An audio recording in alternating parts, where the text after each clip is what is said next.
Muy buenas tardes, tengan todos ustedes, buenas tardes.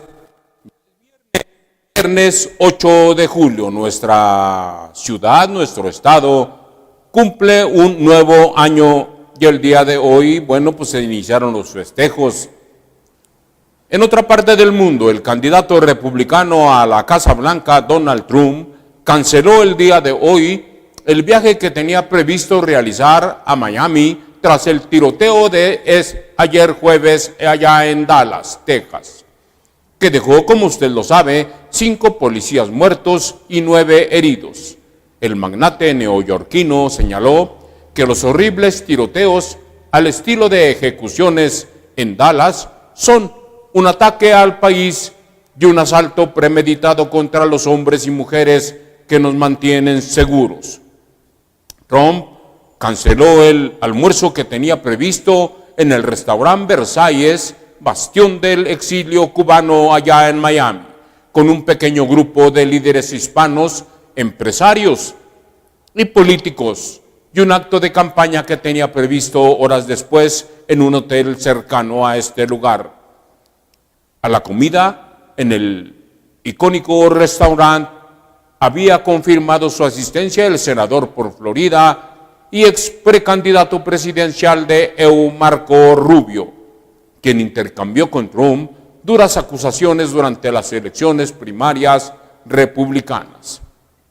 Entre los altos funcionarios que estaban también invitados al almuerzo con Trump figuraban el gobernador de Florida, Rick Scott, su vicegobernador Carlos López Cantera y el gobernador de Nueva Jersey, Chris Christie. En la lista, este último de los potenciales vicepresidentes del magnate en el caso de llegar a la Casa Blanca. La visita de Trump a Miami se enmarcaba en la campaña del candidato republicano destinada a granjearse el respaldo de la comunidad cubanoamericana y mejorar con ello su valoración entre los hispanos. Ayer jueves, el grupo Proinmigrantes Familias Unidas pidió al restaurante que no recibiera el día de hoy a Trump y enviaron una carta a su propietario en la que le recriminan que hubiera abierto las puertas a alguien que no simpatiza con esa comunidad y se ha valido de atacar a los latinos para poder llegar a su posición de poder. En otra nota, suspenden el cese de maestros. Sí, no procedió en Michoacán y Oaxaca. La medida fue para evitar que crezca el clima de crispación magisterial. Así lo dicen. Los estados interrumpieron el reporte de inasistencias de profesores. La Secretaría de Educación, por su parte, y los estados suspendieron ya el cese de maestros que anunció la dependencia. Ello se dice para evitar crezca la crispación magisterial. De acuerdo con autoridades locales, fuentes de la propia Secretaría y los expertos, como por ejemplo el académico de Durango, Carlos Ornelas, dijo que la suspensión se originó en los estados porque son quienes interrumpieron las notificaciones de despido. El Instituto Estatal de Educación Pública de Oaxaca inició 1,755 procedimientos a docentes, pero en ninguno ha procedido el despido. En Michoacán, por ejemplo, la Secretaría de Educación local, Silvia Figueroa Zamudio, manifestó que no se ha registrado un solo cese. Hace 2 semanas terminó el plazo para que autoridades definieran quiénes serían separados de sus cargos. Ante la agitación social que ha detonado la Coordinadora Nacional de Trabajadores de la Educación, la CENTE, en todo el país, la Secretaría de Educación Pública y los estados han suspendido el cese de maestros que anunció la dependencia. Mientras, al inicio del paro magisterial, el secretario de Educación Pública, Aurelio Nuño, había advertido que más de 4,100 maestros estaban plenamente identificados por ausentarse 4 días seguidos de manera injustificada y que por tanto serían notificados para despedirlos. Hoy se sabe que esa advertencia no pasó de ahí. E incluso muchos no han sido notificados. A 2 semanas de que venció el plazo jurídico para que la Secretaría de Educación Pública confirmara cuántos realmente tenían que ser dados de baja, se les notificara y esperaran sus justificantes, es fecha que de los 4.100 profesores identificados hasta el 19 de mayo pasado, no se sabe a cuántos les aplicaron el cese definitivo. El académico Carlos Ornelas de la Universidad Autónoma de México, Delegación Xochimilco, señaló que la suspensión del cese de maestros paristas se origina precisamente dentro de los gobiernos estatales, porque son ellos quienes interrumpieron las notificaciones de despido. El Instituto Estatal de Oaxaca de Educación Pública, la IEPO, inició 1.755 procedimientos a igual número de docentes que han acumulado 4 faltas consecutivas en sus centros de trabajo, pero en ninguno de los casos ha procedido el despido. En declaraciones a la prensa se reconoció que tampoco han sido posible cumplir totalmente con el procedimiento de entrega de notificaciones. Al respecto, el secretario general de la sección 59 del Sindicato Nacional de Trabajadores de la Educación, Joaquín Echeverría, dijo que el IEPO le sigue pagando a los paristas. En Michoacán, tras la revelación de una lista donde aparecen las claves de al menos 1.600 despidos de profesores, la secretaria de Silvia Figueroa Zamudio manifestó que en el Estado no ha sido registrado ni un solo despido de docentes. Figueroa Zamudio destacó que ante la petición de justificar las faltas para evitar el despido por más de 3 días sin trabajar a su centro de trabajo, muchos de los profesores optaron presentar copias certificadas del ISSSTE que acreditan las faltas. En Guerrero, por ejemplo, son más de 1.200 maestros sentenciados por la Secretaría de Educación Estatal de ser despedidos por no haber acudido a la evaluación, mientras que un poco más de 100 ya justificaron su inasistencia. Sin embargo, el gobierno del Estado no ha aplicado los despidos para evitar exacerbar los ánimos de la ACT y que el conflicto se agrave ahí en Guerrero. En Chiapas también, por lo mismo, las autoridades locales se negaron a hablar sobre el proceso de despido de docentes, aunque la CENTE en la entidad no ha dicho que ya exista algún despedido. Así las cosas en el magisterio y la secretaría, entre los faltistas y los despidos. Nosotros ya veremos, ya diremos. Ya estamos en Noticias Sin Límite. Les saludo a nombre de mis compañeros Jorge Blanco Barraza, de Edgar Arellano Blanco y de Hugo Burciaga, ellos los hacedores de Noticias Sin Límite. Hoy hablaremos de este tema del Sindicato Nacional de Trabajadores de la Educación, porque ya estos también hacen sus peticiones a la Secretaría de Educación para corregir la reforma educativa. Vaya a dónde iremos a llegar.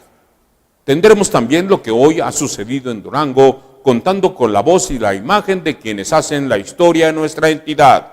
Gracias a cámara y micrófono de Contacto Hoy. Tendremos también las noticias que se han transformado de los sucesos gracias a la redacción de Contacto Hoy, cuya página web, usted lo sabe bien, es ya la más visitada desde hace tiempo y no podrá bajar de ahí. www.contactohoy.com.mx. Tendremos también contacto deportivo con mi compañero Osiel Saucedo. Vamos al tema de hoy. Ahora le corresponde al Sindicato Nacional de Trabajadores de la Educación, con sus peticiones a la Secretaría de Educación Pública para corregir la llamada y traída y llevada reforma educativa. El sindicato pidió a la Secretaría de Educación Pública que haga cambios a la reforma educativa para que los docentes tengan garantizados sus derechos laborales. A 2 años de la aplicación de la reforma educativa promovida por el presidente Enrique Peña Nieto, no se han concretado todos los beneficios prometidos para los profesores, para los maestros, para los alumnos, quienes se encuentran en una situación de incertidumbre, al menos los maestros. Así lo asegura el dirigente del Sindicato Nacional de Trabajadores de la Educación. La reforma educativa suma un nuevo crítico, sí, el Sindicato Nacional de Trabajadores de la Educación, quien exige que se cambie la evaluación a docentes. La SEP acuerda con el CENTE dar respuesta a cada una de sus exigencias sobre la reforma educativa. 6 incongruencias del sindicato ante la iniciativa de reforma educativa. Por eso la dirigencia sindical exigió a Aurelio Nuño como secretario de Educación replantear la evaluación y el sistema de estímulos para los profesores.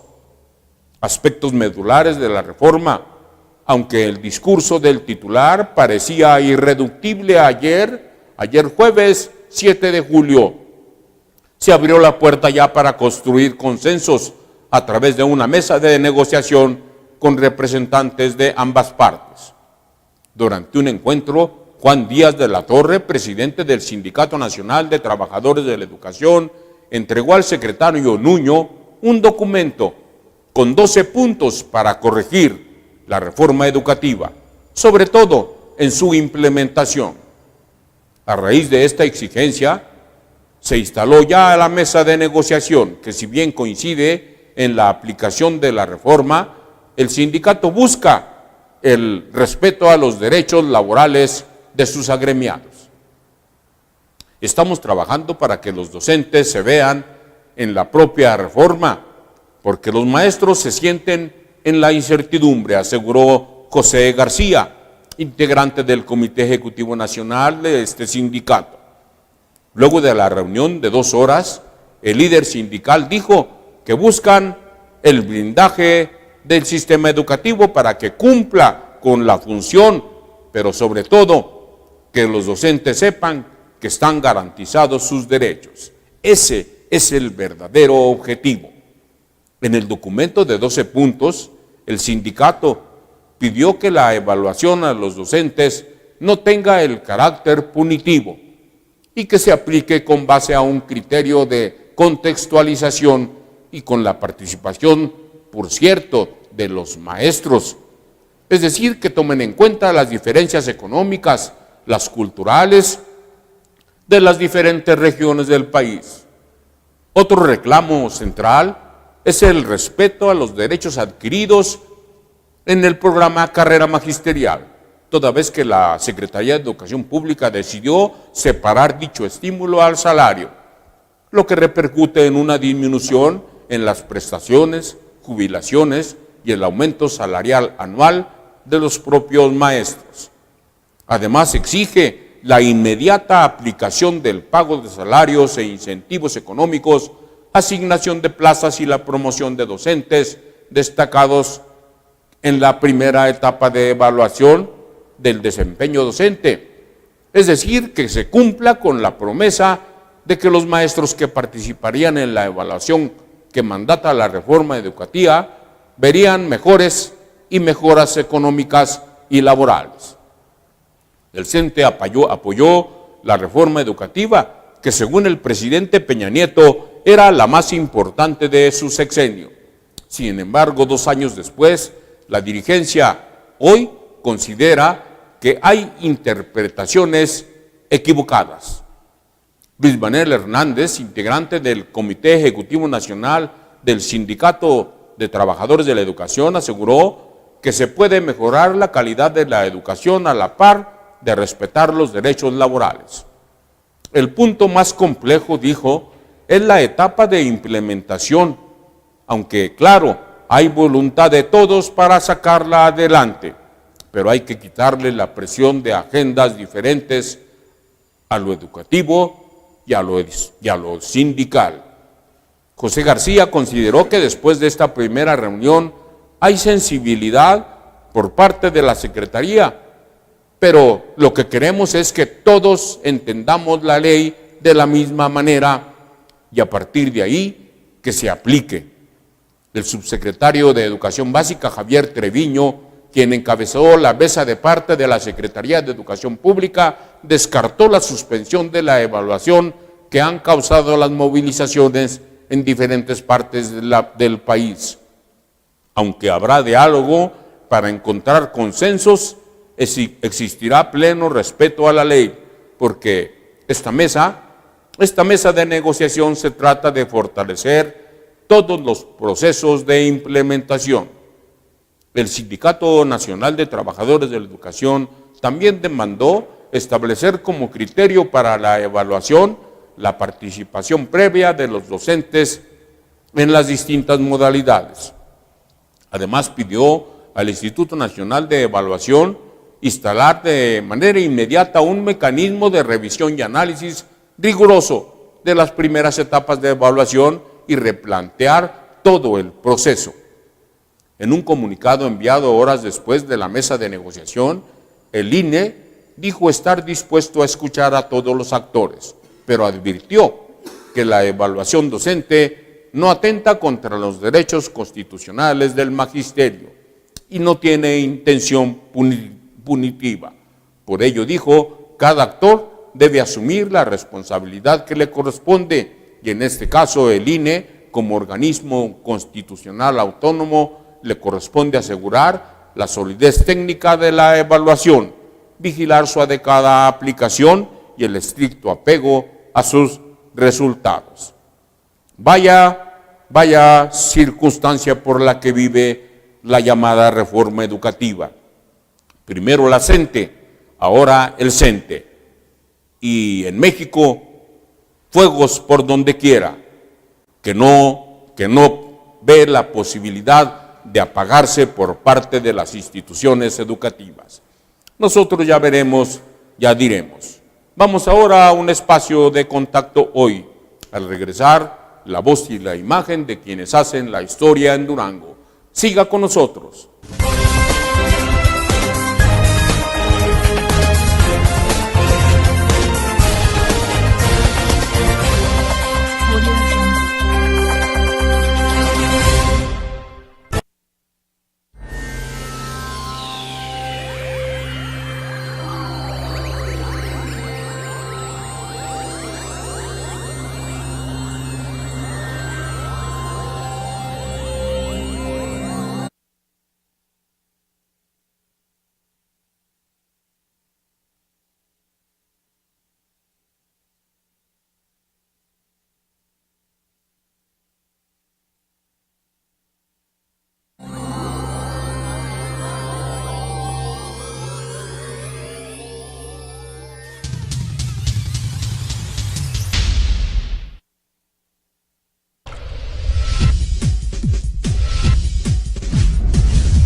Gracias por continuar con nosotros. Seguimos en Noticias Sin Límite y es momento de presentar a usted a quienes hacen la historia en Durango.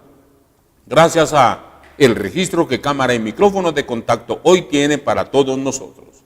En primer término, este viernes le presento a Jorge Herrera Caldera en su carácter de gobernador constitucional de Durango. En su entrevista nos habla de diferentes tópicos. Véalo usted, escúchelo.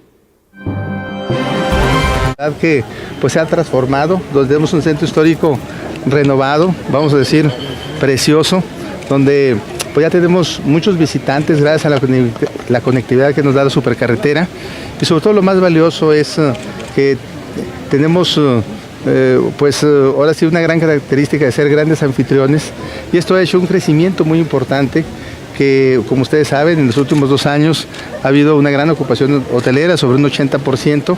Se ha inaugurado un hotel de 5 que vamos a inaugurar y que es histórico el que en un solo periodo se estén construyendo, inaugurando 5 nuevos hoteles y que tenemos que afianzar esta gran actividad que es la turística en una ciudad que pues hoy se ve engalanada con una gran reconstrucción, con una plaza Fundadores que es un orgullo de los duranguenses y que tenemos que seguir adelante para poder potenciar esta actividad turística y también potenciar esa nueva vocación que estamos impulsando fuertemente de industrialización de nuestra ciudad. Gobernador, se habla a nivel federal de pláticas sobre el tema de la reforma educativa. ¿Considera que podría haber modificaciones ya lo que se ha logrado en este momento? Bueno, ahí estaremos pendientes siempre de todo el diálogo que exista entre las autoridades del gobierno federal y los maestros. Creo que lo ha dicho el presidente muy claro, es el diálogo lo que hará posible llegar a consensos. Señor, ¿cómo ve el perfil que se está manejando para la llegada a la dirigencia nacional del PRI? Bueno, yo quiero decirles que conozco como funcionario a Enrique Ochoa, es extraordinario, es un hombre muy preparado, es de los grandes valores como funcionario que tenemos. Quiero decirles que gracias a él hemos podido construir este huerto solar que es el más grande de América Latina. Gracias a él tuvimos la autorización de 18 permisos para otros tantos huertos solares y eólicos en una actitud de mucha responsabilidad y un gran ejecutivo. Y por otro lado, pues gracias a él se está iniciando la construcción del huerto solar, que será el más grande quizá del mundo, de 300 megas, que se va a iniciar en primer lugar con una primera etapa de 30, y que esto pueda hacer posible que Durango sea la capital mundial de las energías renovables. Yo quiero decirles que en ese sentido, pues creo que lo conozco como funcionario, un funcionario con una gran capacidad, muy preparado y muy resolutivo. Y bueno, esperaremos los procesos de mi partido, que pues está abierta la convocatoria, y en caso de que él como aspirante pues llegue a tener el consenso de la mayoría de los consejeros, pues creo que si así se da en su momento, será un presidente del PRI pues con una gran capacidad, y estoy seguro que hará posible llevar por buenos rumbos. Contacto informa. Se reforzarán las acciones de vigilancia en los municipios que colindan con entidades como Zacatecas y Sinaloa, con el propósito de prevenir hechos violentos y mantener un clima de seguridad que se ha logrado en la entidad. Así lo dijo el gobernador del estado, Jorge Herrera Caldera, Carlos Contreras Galindo. También en esta fiesta de cumpleaños de nuestra ciudad capital y nuestra entidad, dio su mensaje, y aquí se lo presentamos porque fue registrado en cámara y micrófono de contacto. Hoy véalo, escúchelo usted. Explorando oportunidades de crecimiento en las áreas del comercio internacional, los servicios logísticos y el turismo de gran nivel.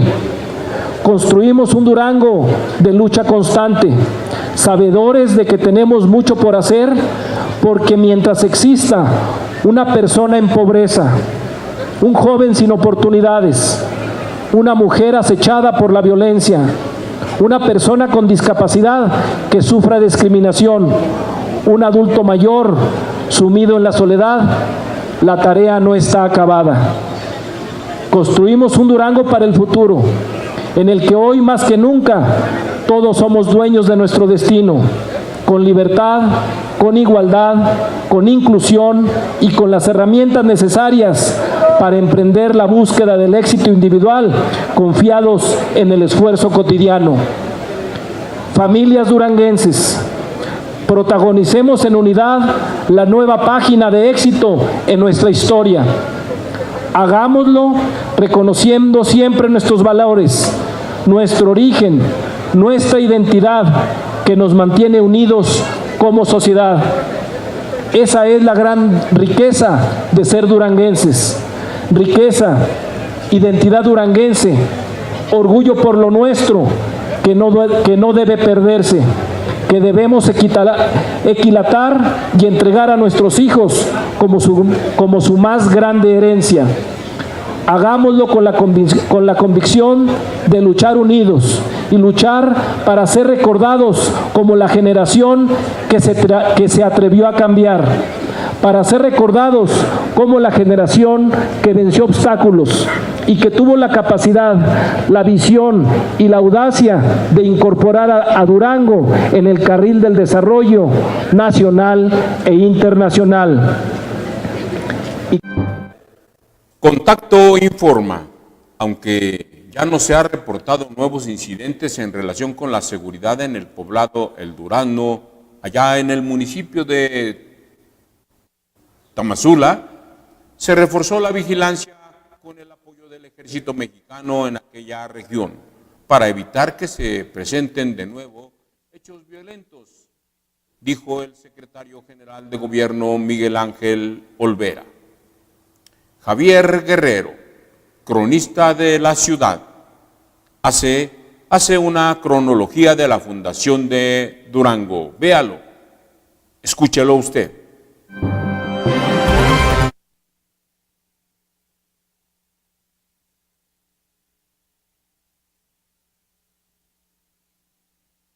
El 453 aniversario de nuestra ciudad es un momento significativo en el fortalecimiento de las tradiciones, la identidad y la convivencia familiar. Recordar el acto fundacional ocurrido en este sitio en 1563 no tendría sentido si no reconocemos en él el esfuerzo de cientos, miles de hombres y mujeres que nos han antecedido, que con su trabajo, con el sudor del esfuerzo diario, defendieron esta tierra y supieron hacer florecer del desarrollo y del progreso. La historia de la ciudad no ha sido fácil.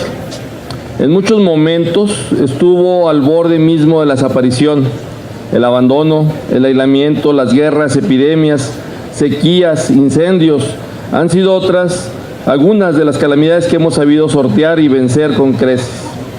Pues después de cada episodio de lucha ha venido un intenso proceso de reconstrucción y cada vez esta ha sido más sólida.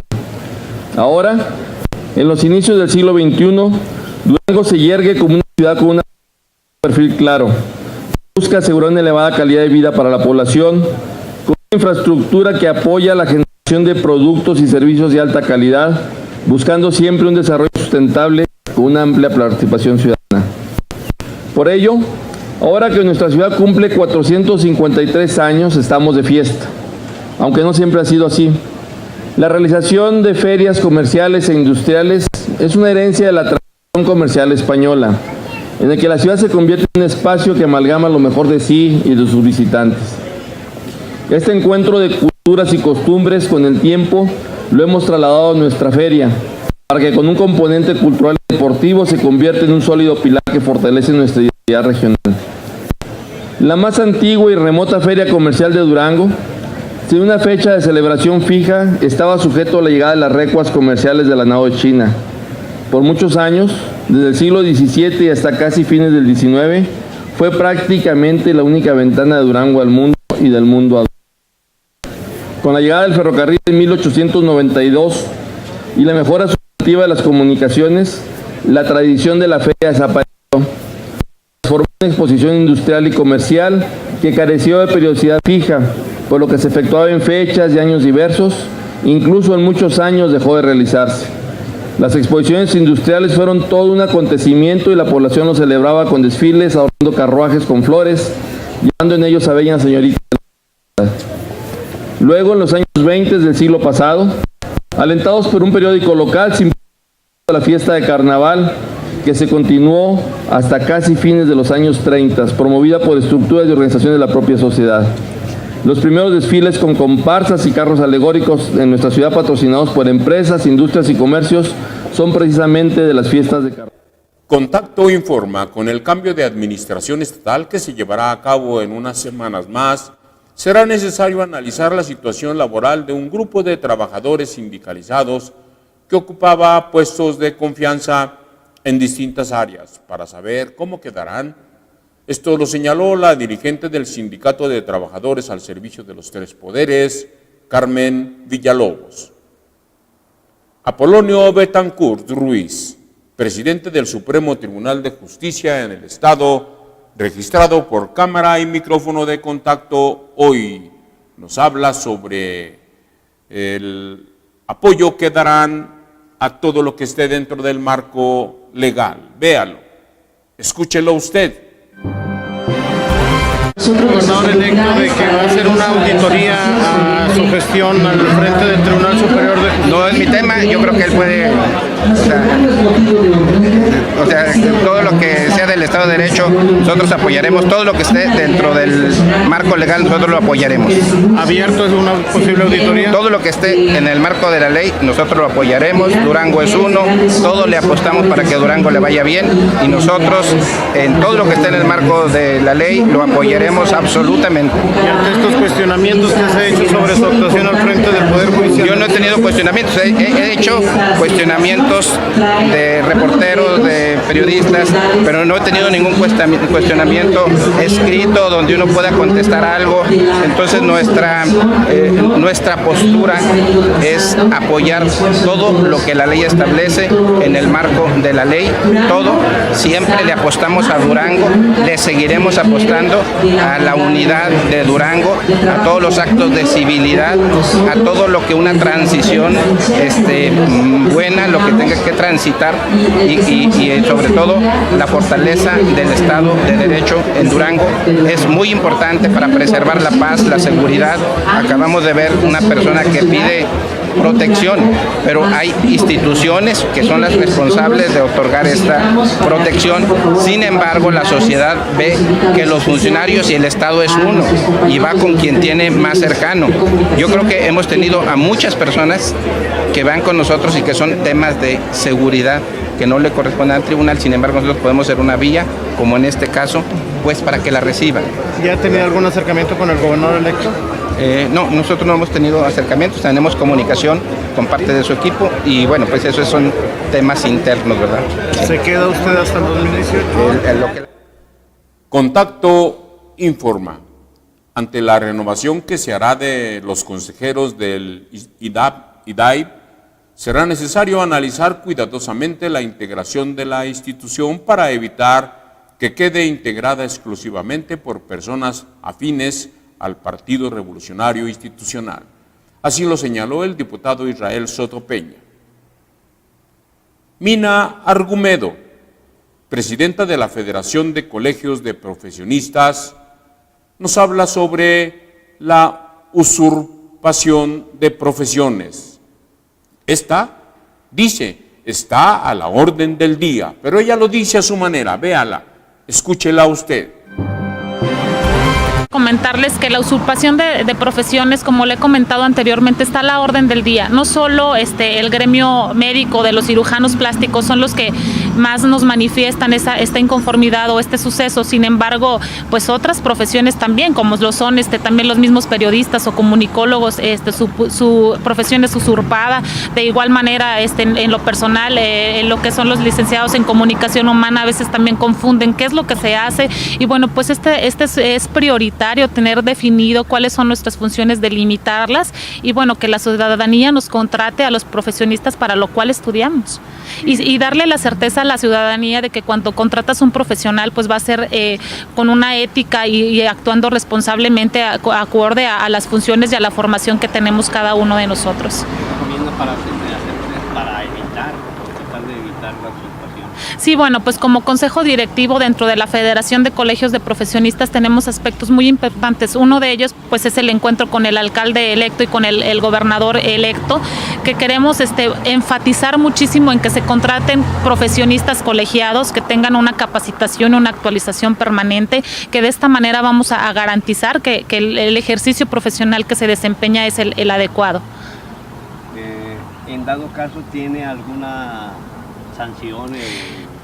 Precisamente en esos aspectos queremos trabajar fuertemente, que se sancione o conforme a la ley, que se sancione cada uno de los hechos indebidos, no solamente en la usurpación de profesiones, sino en la rendición de cuentas y en otros aspectos que hemos estado trabajando como consejo directivo en este 2015-2017, periodo de la Federación de Colegios de Profesionistas. Se incrementa el 300% los créditos para trabajadores con convenio Infonavit-ISSSTE. Sí, fue el pasado 27 de junio en que el Infonavit y el ISSSTE firmaron un convenio para mejorar el acceso al financiamiento de la vivienda para todos los trabajadores, en donde el FOVISSSTE incrementa hasta en un 300% el otorgamiento de estos créditos, en donde hasta lo que va de este sexenio se han entregado ya alrededor de 5,000. Esto lo informó por Héctor Jaime Hernández Guerrero, titular de la dependencia. Javier Hernández, delegado de la Secretaría de Desarrollo Social en Durango, nos habla sobre el cumplimiento de metas. Él da la opinión de su ejercicio. Véalo, escúchelo usted. Vamos con las metas que se han trazado para estas fechas prácticamente al 100%. Los programas que por el proceso electoral que tienen que ver con infraestructura se tuvieron que detener por la cuestión de la veda electoral. Prácticamente ya hemos recuperado ese tiempo de prevención y con esto pues ya nos ponemos al día en la totalidad de los programas. El resto, que es más de 65, Prospera, Ticonza, Liconza, Jornaleros Agrícolas, estancias infantiles, etcétera, pues todos estuvieron trabajando con normalidad. Ahí la veda no implicaba que se detuviera la operación de estos programas. No es un programa, hay que recordar que es una estrategia y esta estrategia en Durango ha dado buenos resultados. La evaluación que se tuvo en 2014, publicada en 2015, pues nos situó como uno de los estados con mejores avances, un estado donde sí hubo disminución tanto de pobreza como de pobreza extrema, y con esto no quiero decir que la pobreza ya haya desaparecido y que ya no haya retos. Hay muchos retos que atender. Tuvimos primer lugar en disminución de la carencia de vivienda y tuvimos disminución también en la carencia más difícil, que es la de ingreso por debajo de la línea de bienestar mínimo, que esa no se la puedo atribuir a la estrategia de la cruzada como tal, sino es un gran esfuerzo que se estuvo haciendo durante varios años, desde la construcción de infraestructura, de condiciones para que la inversión pudiera venir y la generación de empleo fuera una realidad, y creo que hoy en día eso habla de lo que se ha trabajado pues en Durango. Y a partir de agosto y hasta el mes de noviembre se va a llevar a cabo la evaluación de la Cruzada Nacional contra el Hambre por parte del INEGI y posteriormente la interpretación de los datos que se obtengan por parte de Coneval. Así que estamos a meses de saber los resultados de la cruzada en el estado de Durango. ¿En qué área se puede levantar bandera blanca? Hay varias, por ejemplo, nosotros tenemos temas específicos. La incorporación de adultos mayores, estamos ya prácticamente a unas cuantas incorporaciones para llegar al 100%. Lo que es el seguro popular para nuestros adultos mayores, estamos ya también muy cerca de llegar a la meta. La certificación, que ahora el IDEA nos da la posibilidad de certificar habilidades y conocimientos a través de la aplicación de un examen a nuestros adultos mayores para que obtengan primaria o secundaria. También de los 8,108 que se nos trazaron como meta, estamos prácticamente a cerca de 300 certificaciones para llegar al 100%. El seguro de vida, cuatriplicamos la cifra que se nos tenía trazada y estamos a 200 detecciones de orfandad, que también estamos apoyando esos casos donde falleció la mamá de marzo del 2013 a la fecha, y con esto también es poder levantar bandera blanca. Entonces podemos hablar de muchos rubros en los que pudiéramos estar levantando bandera blanca en las próximas semanas o en los próximos días. Gracias. La delegada del Instituto de Seguridad Social de los Trabajadores del Estado, el ISSSTE, Patricia Herrera Gutiérrez, manifestó que ante los recortes presupuestales para el ramo de salud en el país, el pago a jubilados, que en Durango son 17,000, está garantizado, por lo que mensualmente el instituto entrega 200 millones de pesos y anualmente eroga la cantidad de 2,500 millones en jubilados y pensionados. Cirle Rojas, directora del Instituto Nacional de Antropología e Historia, Delegación Durango, habla para Contacto Hoy a través de su cámara y micrófono para todos nosotros. Se sigue manejando el número de edificios que en el centro histórico se tienen que proteger. ¿Cuántos son? ¿Cómo está? Ella nos da una respuesta. Véala, escúchela usted. Una campaña de concientización de los propietarios de cada uno de los inmuebles, que son pues obviamente monumento histórico, y también todos aquellos que tienen propiedades en el centro histórico, para que sepan pues cuáles son los mantenimientos menores y las prevenciones que pueden tener ahora que se avecinen las temporadas de lluvias, y evitar precisamente riesgos, ya sea de colapsos o riesgos de humedades que dañen las estructuras de los inmuebles. Mira, hasta ahorita se siguen manejando las mismas cifras que teníamos el año pasado. A estas temporadas eran alrededor de 160 edificios que se encontraban en todo el perímetro del centro histórico, que tenían no un riesgo, pero sí pues condiciones que se tenían que cuidar o proteger. Desafortunadamente, la mayoría de estos inmuebles pues no contamos con los datos de los propietarios, o incluso muchos de ellos se encuentran fuera del estado, y es por eso que ahora estamos haciendo pues este programa, al menos por parte del instituto. Saldremos en los próximos días a hacer una campaña de prevención, de concientización, de información, no solamente del propietario, sino todo aquel que es transeúnte del centro histórico, para que sepa cuáles son los cuidados y cuáles son las ciertas características que tienen que ver o detonar para denunciarnos a nosotros, y nosotros poder estar ahí al pendiente si se encuentra algún cierto deterioro o daño en un monumento. Así es, vamos a empezar con nuestro curso de verano, lo tenemos programado la primera semana de agosto. En esta ocasión va a participar con nosotros Forjarte, es una asociación que hoy queremos más que nada pues inculcar los valores y las raíces en los niños, en los adolescentes y en los adultos. Contacto informa ante la posibilidad de que el Senado sea quien designe al fiscal anticorrupción como parte de la recién aprobado sistema anticorrupción que contempla 7 leyes más. La iniciativa privada demandó que la designación de este titular sea consensuada y revisada a cabalidad para que los mejores perfiles estén al frente de dicho órgano. Así lo declaró Jaime Mijares Salum, presidente de la Cámara Nacional de Comercio. Edgar Núñez, delegado del Infonavit en Durango, nos habla sobre la historia del Infonavit y además también nos comenta sobre los créditos que ahí se otorgan. Véalo, escúchelo usted. Crédito a la vivienda, un hogar con valor, y en Durango se han generado en la historia del Infonavit de 1972 a la fecha más de 160,000 créditos. Una población beneficiada de 641,000 duranguenses. Es decir, que se han generado 801,475 empleos en Durango. Del total de los créditos que se han generado de 1972 al 2009, se han generado 87,801 créditos. Y en este sexenio del gobierno federal del licenciado Enrique Peña Nieto, se han generado 72,494 créditos.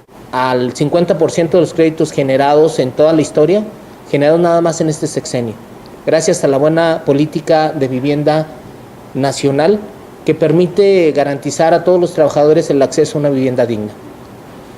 Derivado de la política precisamente nacional de vivienda, así como las políticas de los gobiernos estatales y municipales, se han garantizado los subsidios y los convenios que forman parte de ese bienestar de la economía familiar.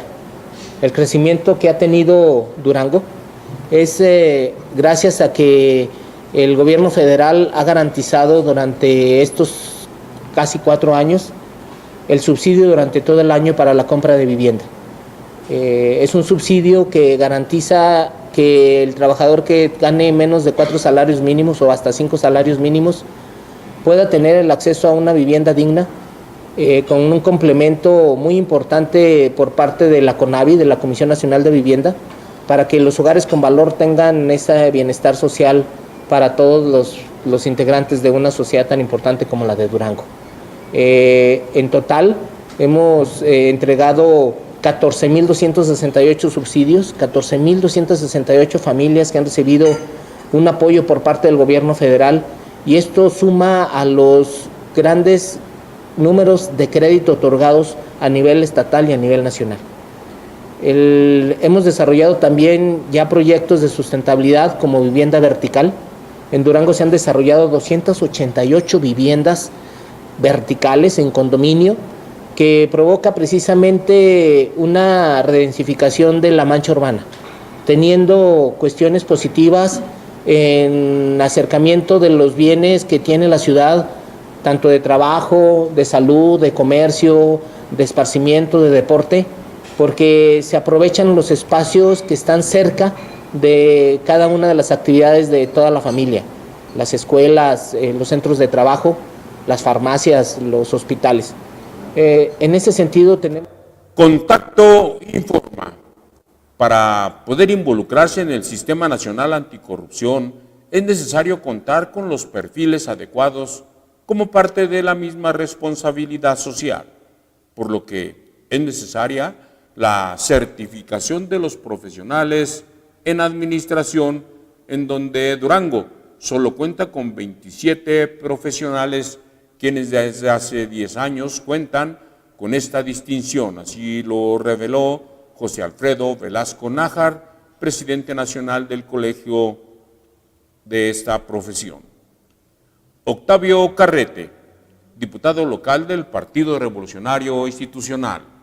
Legislar sobre el tema de la epilepsia le corresponde a la próxima legislatura. De lleno, véalo, escúchelo usted. En apoyo a las personas con epilepsia, ¿qué ha pasado con este asunto? ¿Se va a dejar ya para la siguiente legislatura y qué avances se consiguieron durante esto? Bueno, déjeme decirle que es un tema muy importante de derechos de las personas. A su atención específicamente hablamos de la epilepsia. Comentarle que efectivamente está en trámite, está en estudio, está en análisis. No ha llegado propuesta a la Comisión de Salud definitivamente hasta ahorita, pero sí estamos enterados y ciertos de que activistas en este sentido, personas de alguna organización están ya en trámites para que dentro del marco jurídico aquí en el Congreso del Estado se inicie el análisis y la investigación a fondo de los términos en lo que pudiese ser ya una iniciativa de ley. Decirle que estamos al pendiente de eso y yo lo veo un tanto difícil que en un mes hagamos un proyecto de ley que se establezca a futuro aquí en el estado de Durango. Sin embargo, bueno, pues están a marchas forzadas y ojalá que así suceda. Sin embargo, bueno, si no esto no tiene por qué interrumpirse, el trabajo legislativo sigue y lo que está ahorita en estudio definitivamente tiene que abordarse en la legislatura que ya está por entrar. ¿Qué es lo que se está estudiando actualmente en este tema? Pues los pormenores de cómo pudiese ser, puesto que no está nada legislado en ese sentido y tiene que tomarse en cuenta mucho para homologar o dar la iniciativa que tenga que analizarse tanto local como a nivel nacional. Contacto informa.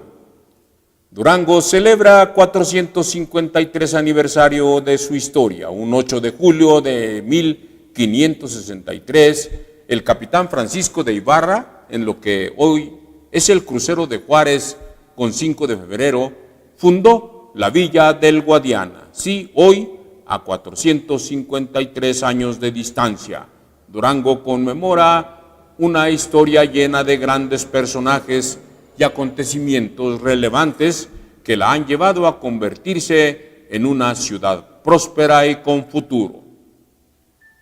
Israel Soto, diputado por el Partido de la Revolución Democrática, aborda el tema de la Ley 3 de 3. Véala, escúchelo usted.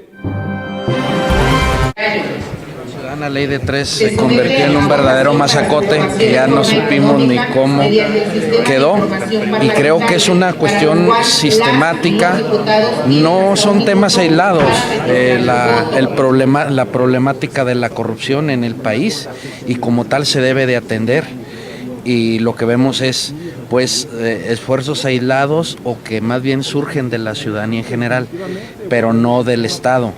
Y hay resistencias, y en el caso de Durango, a pesar de que ya se dijo que se cumplió a cabalidad con la armonización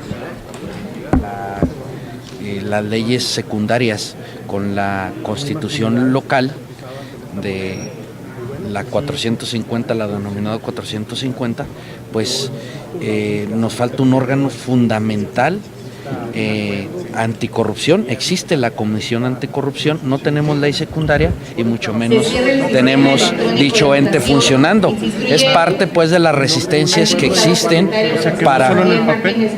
¿La comisión? Es decir, está contemplada en la Constitución una Comisión Anticorrupción, pero no está nombrada ni existe ley secundaria. Y para que funcione necesitamos una ley secundaria. Contacto informa. La vocera del Magisterio Unido de Durango, Berta Alicia Reséndiz, hace una invitación para la marcha motorizada. Ella nos dice la hora y de dónde comienza. Véala, escúchela usted.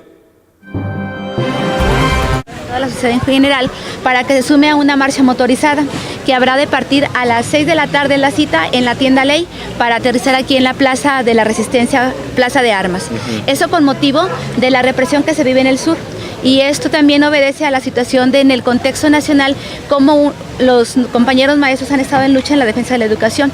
Hoy también es un llamado al sindicato de la sección 12 y 44, porque están en vísperas de llevar a cabo el Congreso Seccional, decir también que las bases magisteriales del Magisterio Democrático de Durango están listas para participar y que habremos de interceder para democratizar al CENTE desde adentro, porque ya no podemos aguantar más ni tolerar más el accionar charril que tienen estos líderes en contra de los beneficios que hemos estado perdiendo todos los maestros del estado de Durango. ¿Cuántos motociclistas o cuántas personas esperan? Es vehículos. Ajá. Bueno, o sea, más o menos pensamos unos 100 vehículos. Okay. Y ya los que más se quieran sumar directamente para eso obedece a esa marcha directamente. Han iniciado los diálogos a nivel federal sobre este tema. ¿Cómo ven la situación? ¿Puede haber una modificación a la reforma? Estamos plenamente seguros de que sí, porque la lucha de 36 años que ha llevado la CENTE durante su actuar político, pedagógico, nos conlleva a que tiene una razón, y que esa razón es una lucha justa la que ha dado, que ha costado vidas exactamente, pero vemos pues que ya el licenciado Osorio Chong dio la pauta para poder llevar a cabo las modificaciones de acuerdo a los contextos que presentan, y el principal actor es el maestro. Bueno, vemos que no lo ha hecho por parte de la CENTE, que buscó el mecanismo por parte del líder mayor del CENTE, que es el profesor Juan de la Torre, que prácticamente pues es un dedo pequeño del becer gordillo, que no nos representa a nosotros absolutamente nada, pero que si ellos tendrán que darles esta toma, no importa la situación. Creemos que la lucha al lado de la CENTE es un triunfo de la CENTE y del... Bien, pues ha llegado el momento amable de este programa, la información de carácter deportivo, lo que sucede en Durango, en México y en el mundo. ¿Y quién mejor que mi compañero, el hombre del deporte, Osiel Saucedo? Él ya está con ustedes, véalo, escúchelo usted.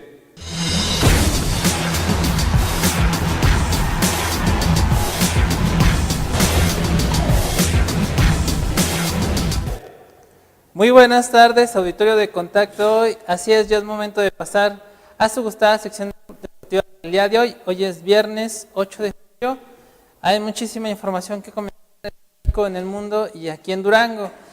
Antes de comenzar con la información que hemos preparado para ustedes, pues queremos comunicarles que ha habido una constante manifestación en redes sociales por el caso de la joven Erika Varela, quien quedó excluida de los Juegos Olímpicos a pesar de los merecimientos para estar ahí. Claro, nosotros en nuestro portal comunicamos los resultados del campeonato de Mazatlán el pasado fin de semana, en donde venía lo sucedido en cuanto a Erika Varela, quien dominó la prueba y pues prácticamente tenía el boleto asegurado a Río 2016. Sin embargo, muchos lo tomaron como un hecho cuando todavía faltaba que la Federación Mexicana de Ciclismo mandara su convocatoria oficial. Esa convocatoria supuestamente se iba a dar el pasado martes, no fue así, se dio hasta unos días después. Así que bueno, va a ser Carolina Rodríguez, joven, acudirá a Río 2016 y no la duranguense Erika Varela, un tema que dará mucho de qué hablar en los siguientes días. Bueno, el mundo. Vamos a hablar en primer término sobre la nueva indumentaria del Club de Fútbol Chivas del Guadalajara. El uniforme del local fue presentado, el cual portaron con orgullo los integrantes del plantel tapatío. Este luce algo diferente al del torneo anterior. Vistosa y elegante, la camiseta presenta fondo blanco con rayas anchas verticales en color rojo y cuello, estilo Mao. Asimismo, el short, en tono azul marino, luce una franja vertical en color rojo a los costados. En tanto, la ropa de visitante es blanca con una franja en color rojo y azul al frente, mientras que el uniforme de arquero es morado con vivos en negro. La indumentaria fue presentada, si acaso, en un lapso de 5 minutos y después los jugadores a la que se conoce como zona mixta para atender a los medios de comunicación. Me gustó mucho, la verdad, desde que me la puse sentí una sensación especial. Así lo señaló Marco Bueno, flamante integrante de la selección olímpica. Jorge Vergara estuvo ausente en el magno evento, el cual abrió José Luis Higuera, quien recibió algunos abucheos junto con el titular de la nueva empresa que los patrocina. Asimismo, estuvo presente Matías Almeida, quien fue aplaudido al verter algunas palabras ante la afición rojiblanca y también ante los medios de comunicación. Me pone muy feliz ser el entrenador de Chivas. Así lo exclamó el timonel del Guadalajara, quien se quedará a pesar de ser uno de los candidatos para dirigir a la selección de Argentina. En otro tema, Joselito Velasco, a los boxeadores mexicanos a lograr su boleto para competir en los Juegos Olímpicos de Río de Janeiro 2016, tras imponerse en el preolímpico que culminará este viernes, allá en Vargas, Venezuela. Aunque Rogelio Romero también fue al preolímpico y quedó eliminado el martes, Joselito y sus compañeros Lindolfo Delgado y Juan Pablo Romero su pasaje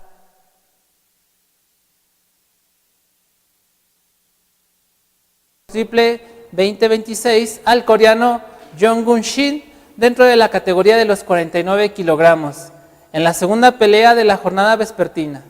Muy temprano, el asiático se vio perjudicado con la penalización de un punto, lo que dio ventaja de 10-8 al quintanarroense desde el primer giro y mantuvo su dominio en la pelea para ganar los 3 episodios y quedarse con el boleto.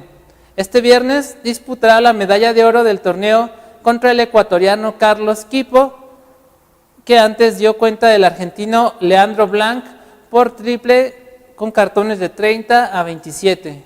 Con las calificaciones de Joselito, Lindolfo y Pibi Romero, suman ya 6 boxeadores mexicanos en Río de Janeiro 2016, pues se unen a Elías Emigdio, también a Raúl Curiel y Misael Rodríguez, que ya tenían su pasaporte. Esta es la representación más grande de pugilistas aztecas a unos Juegos Olímpicos desde Sydney 2000, cuando también fueron 6 deportistas, precisamente en la competencia donde se ganó la última medalla en el deporte de los puños, gracias a Cristian Bejarano, medalla de bronce, por cierto. Y bueno, en otro tema, en otra información, el club de fútbol Middlesbrough de la Liga Premier Inglesa confirmó el fichaje de Víctor Valdés como nuevo portero del club. El arquero, de ya 34 años de edad, llega libre después de haber concluido su contrato con el Manchester United, en el que prácticamente pasó de noche. El jugador firmó un contrato para las 2 próximas temporadas hasta junio del 2018. Así lo reveló el equipo. El ex portero barcelonista se encuentra ya a las órdenes de su nuevo entrenador, el ex ayudante de José Mourinho en el Real Madrid, Aitor Karanka. El técnico vasco se mostró encantado con su incorporación. No os podéis imaginar lo contento que estoy, porque no es habitual tener jugadores como él en equipos recién ascendidos como el nuestro. Así lo afirmó Karanka en declaraciones a los medios del club. Valdés está realmente comprometido, sabe por qué está aquí y viene para sumar. Sabe lo fuerte que es este grupo y para nosotros es un privilegio contar con él, añadió Karanka.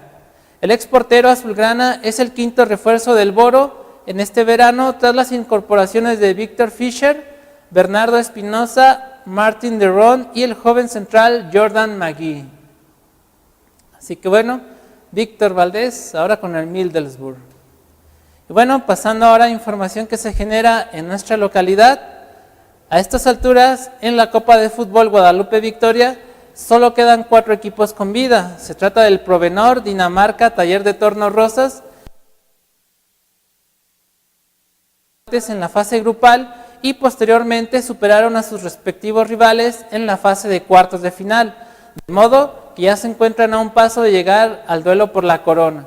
La escuadra más contundente en la ronda de cuartos de final fue el Provenor, quien se impuso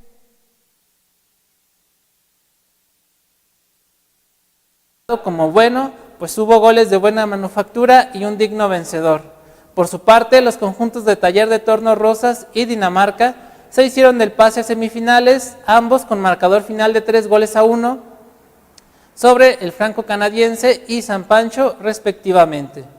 Mientras tanto, CM Maquinaria tuvo que llegar hasta la fase de penaltis para dejar fuera de la contienda a la refaccionaria Cerrato, con quien empató a 2 goles por bando en tiempo regular. Pero ya en la serie desde los 11 pasos, el cuadro mecano fue muy superior. De esta forma ya están definidos los semifinalistas del torneo de Copa Guadalupe Victoria, certamen que por cierto se realiza cada verano para mitigar la inactividad que viven los campos deportivos a raíz del cese de actividades en la Liga de Fútbol Guadalupe Victoria, la cual volverá a principios del mes de agosto según la convocatoria para el torneo de clausura 2016. Por lo pronto, este próximo domingo 10 de julio el campo Güero de la Parra vibrará con el desenlace de las semifinales. Primero será el turno para el Provenor y Dinamarca, quienes se verán las caras en punto de las 10 de la mañana.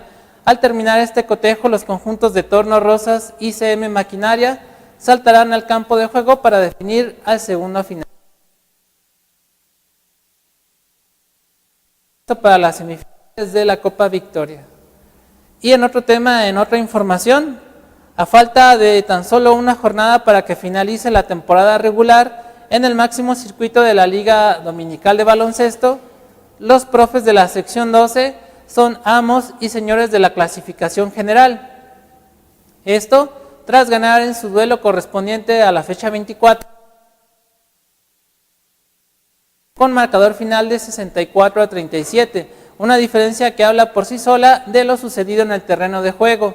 Este resultado deja a los profes en la cima general con saldo de 15-7, es decir, 15 ganados, 7 descalabros. Sin embargo, el equipo que tiene el mejor promedio es la constructora Curo, pues de los 21 partidos que ha disputado ha ganado 16 y perdido 5. En la fecha 24 los constructores dejaron sembrado sobre el campo al Deportivo Reyes, siendo la pizarra final de 54-44. Por otra parte, la quinteta de Bruno Martínez sacó una importantísima victoria de 54-43 sobre la Dinastía López, quien llegó al duelo con la urgencia de sacar un buen resultado, dada su ubicación en la tabla de posiciones, pero se topó con una escuadra canatleca que no dio tregua en sus aspiraciones. En esa actividad, los búfalos de la UTD tuvieron doble perdido. La victoria se dio ante el conjunto de Tojo, esto con pizarra final de 53, mientras que el descalabro fue cortesía de Banquetes JR con indicadores de 46-40. Siguiendo la más en su andar por esta campaña, por la quinteta a 29. Molido para Ersan, ya que aún sigue con posibilidades de meterse a la ronda de playoff, mientras que para los Lobos este resultado los deja en el sótano de la general, esperando la llegada del Verdugo que los mande a la primera división, pues es casi un hecho que va a ascender. Así que bueno, esta es la información que hemos preparado para todos ustedes. Con esto llegamos al final de nuestro bloque deportivo y es momento de ir al otro lado del estudio con mi compañero Bernardo García, quien nos trae el bloque final.